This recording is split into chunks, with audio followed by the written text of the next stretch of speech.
నువ్వు ఇతరులతో ఎలా ఉన్నావో దేవుడు చూస్తున్నాడు, జ్ఞాపకం చేసుకో.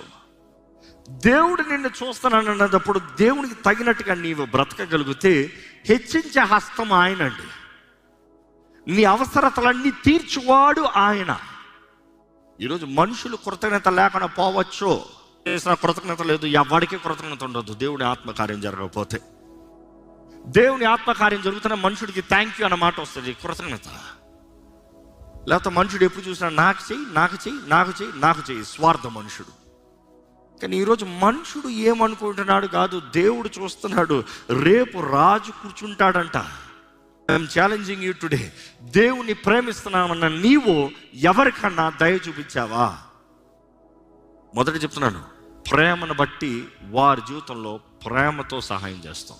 రెండోది, వారు చేసిన కార్యాలను బట్టి వారు ఏమి చేశారు అన్న దాన్ని బట్టి వారికి విరోధంగా మారతాం గాక వారిని క్షమించి వారి జీవితంలో దయ చూపిస్తాం. వారు ఎంత చేశారని మీకు తెలుసా? వారు ఎంత గాయపరిచారో మీకు తెలుసా? వారు ఎంత బాధ పెట్టారో మీకు తెలుసా? దేవునికి తెలుసు, నాకు తెలియకపోవచ్చు, మనుషులకు తెలియకపోవచ్చు. కానీ వారు చేసిన దాన్ని బట్టి నీవు కాదు, నీ హృదయం ఎలాగుందో దాన్ని బట్టి చేయి.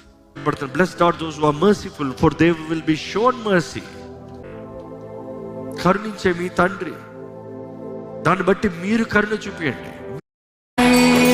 నాలో నేను గాచగా తిరిగి